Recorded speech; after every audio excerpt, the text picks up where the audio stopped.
Bonjour tout le monde. Voilà, nous reprenons notre méditation de ce matin et nous travaillons sur Akab pour comprendre le cœur de Dieu et pour rentrer dans le plan de Dieu qui est de sauver les perdus. Comme vous et moi, nous sommes des gens que Dieu aime. Il nous a pris du péché à la vie et il y a encore d'autres personnes que Dieu va prendre du péché à la vie. Akab fait partie de ces gens que Dieu aime et c'est ça ce que nous allons découvrir pendant cette semaine. Que Dieu nous bénisse et nous prenons le temps de démarrer. Élie arrive dans la maison d'Akab et Élie dit à Akab, il n'y aura pas de pluie sinon à ma parole. Le Dieu d'Israël est vivant. Et Dieu, au lieu de laisser Élie devant Akab, et Akab, ce roi qui est déjà en train de faire du n'importe quoi dans sa vie et qui s'éloigne de Dieu et qui éloigne les enfants d'Israël de Dieu, au lieu que Dieu laisse Élie avec Akab, Dieu décide de prendre Élie et de l'envoyer à Kérit. Élie arrive à Kérit. Et puisque ça ne nous intéresse pas, l'histoire d'Élie, ce qui nous intéresse, c'est Akab. Donc, je résume l'histoire d'Élie. Je sais qu'il y a eu plusieurs prédications sur Élie. Il y a beaucoup de choses qu'on a déjà entendues sur le prophète Élie. Donc, je nous épargne durant ces temps d'écouter ce qui se passe dans la vie d'Élie. Mais je dis simplement que Élie à Kérit, il va vivre son miracle. C'est-à-dire l'eau du torrent de Kérit va se diminuer jusqu'à ce qu'il n'y aura plus d'eau. Parce qu'il n'y a pas eu de pluie. Donc, les miracles de la parole d'Élie devant Akab se réalisent devant Élie. Et qu'est-ce que Dieu va faire? Il va prendre Élie et il va amener Élie à Sarepta chez une veuve. Et Dieu va dire à Élie, cette veuve te donnera à manger. Et quand Élie arrive chez la veuve n'avait plus vraiment à manger. C'était son dernier repas qu'elle faisait. Et ce dernier repas de la veuve, Élie va dire qu'il y aura toujours de l'huile et de la farine dans la maison de la veuve. Ils ont mangé toujours ces gâteaux, j'espère. L'huile et la farine, on n'en fait pas grand-chose. Soit du pain, soit du gâteau, soit, je ne sais pas, des cakes. Et ils en ont mangé. Un jour, les fils de la veuve tombent malades et finissent par mourir. Et quand ces garçons meurent, la veuve va dire à Élie, qu'est-ce qu'il y a entre toi et moi? Et Élie va vivre quelque chose qu'on n'a jamais vécu dans l'Ancien Testament jusqu'à ce moment-là. C'est que Élie va demander à Dieu un miracle. Et il va demander à Dieu de faire en sorte que ces garçons reviennent à la vie. C'est la première résurrection racontée dans la Bible. C'est cette résurrection que Élie va vivre dans la maison de la veuve de Sarepta. Mais mes amis, posons-nous la question. Où se trouve Sarepta? Sarepta, c'est à Sidon.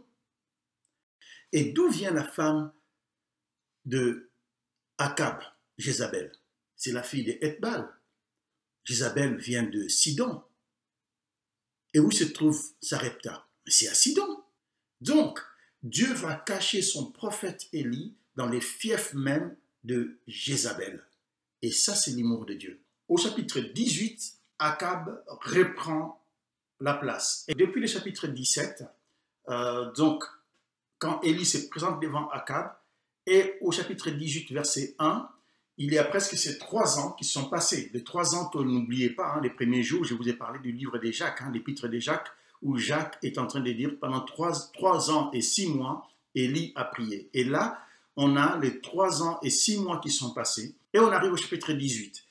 Et je vais lire juste à partir du verset 1er jusqu'au verset 8e. 1 Roi 18, versets 1 à 8. Bien des jours s'écoulèrent, et la parole de l'Éternel fut ainsi adressée à Élie, dans la 3e année. Va, présente-toi devant Akab, et je ferai tomber de la pluie sur la surface du sol. Et Élie alla pour se présenter devant Akab. La famine était grande à Samarie. Et Akab fut appelé Abdias, chef de sa maison. Or, Abdias craignait beaucoup l'Éternel. Et lorsque Jézabel extermina les prophètes de l'Éternel, Abdias prit 100 prophètes qu'il cacha 50 par 50 dans une caverne et il les avait nourris de pain et de l'eau.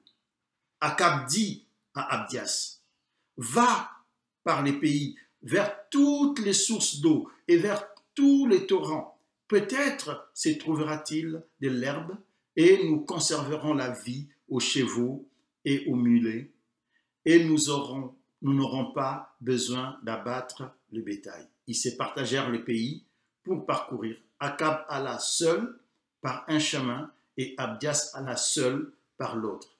Comme Abdias était encore en route, voici Élie les rencontra. Abdias l'ayant reconnu, tomba sur son visage et dit, « Est-ce toi, mon seigneur Élie ?» Il lui répondit, « C'est moi. Va, dis à ton maître, voici Élie. » Une histoire merveilleuse, on pourra encore continuer, hein, on le verra, on a le temps. Hein, une histoire merveilleuse. Donc, pendant les 3 ans où Élie est hors des vues de Akab, la famine est dans Samarie. Vous imaginez? La famine est partout parce qu'il n'y a pas eu de pluie. Les gens sont dans la souffrance totale et le roi est impuissant. Baal, les dieux d'Akab, Baal, les dieux de Jézabel, n'a plus du tout démontré sa puissance parce que les mulets, les chevaux étaient en train de mourir et les hommes en Samarie étaient en train de mourir et Akab était ainsi impuissant.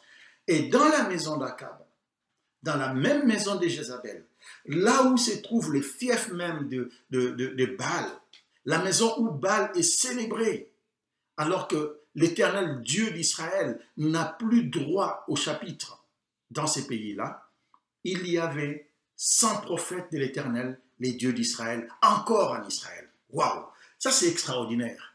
Même quand les péchés abondent, la grâce de Dieu surabonde parce que Dieu préserve ses prophètes et ils sont dans la maison d'Akab. Ça veut dire que Akab était toujours recherché. Élie ou pas, Dieu met en place des hommes et des femmes qui sont là. Et Abdias, qui est même l'homme de confiance d'Akab, est un craignant Dieu. Vous imaginez ça? Mais c'est normal que ce roi, Akab, soit toujours confronté avec la parole de Dieu. Élie n'a jamais été seul dans ce travail de conversion d'Akab. Dieu a mis autour de Akab des hommes et des femmes qui peuvent le ramener à la vérité et à Dieu. Mes amis, ne nous trompons pas dans le ministère. Nous ne faisons pas notre ministère seuls. Nous faisons notre ministère avec tant d'autres personnes que nous ne connaissons peut-être pas, que nous ne savons pas. Et Élie était ignorant parfois de ces personnes-là et nous le verrons dans les jours qui suivent. Élie ne savait pas qu'il n'était pas le seul et qu'il y avait autant d'hommes qui y travaillaient pour la gloire de Dieu aux alentours d'Akab. Et Akab est en train d'être confronté. Dieu est en train de pousser Akab le dos contre les murs pour que Akab puisse reconnaître que l'Éternel est Dieu. Peut-être nous avons l'impression de faire notre ministère tout seul. Peut-être nous avons l'impression que Dieu ne nous fait que déplacer comme Élie se déplace. Peut-être toutes ces choses-là qui arrivent, Dieu est en train simplement de mettre dos contre les murs certaines personnes. Et dans ces temps-là où Dieu met contre les murs, Dieu prépare des serviteurs et des servantes pour aller vers les Akab, pour être à leur côté, pour que ces gens-là puissent se souvenir. Dans les silences du Dieu, Dieu est présent. Dieu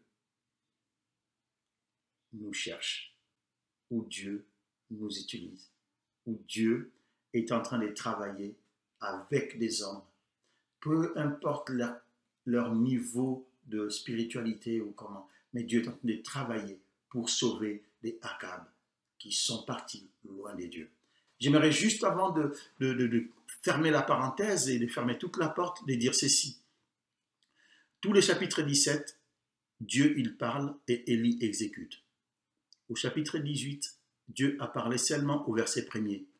Et vous verrez plus loin à quel moment Dieu a repris parole. Tous ces temps du chapitre 18, c'est Élie qui est bavard.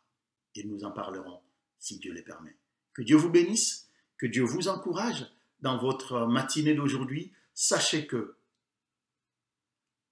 Dieu soit minoritaire dans les pays ou que Dieu ne puisse plus avoir droit au chapitre, le Seigneur a encore des hommes et des femmes que vous êtes pour vous utiliser pour l'avancement de ton œuvre. Que Dieu vous bénisse et bonne journée.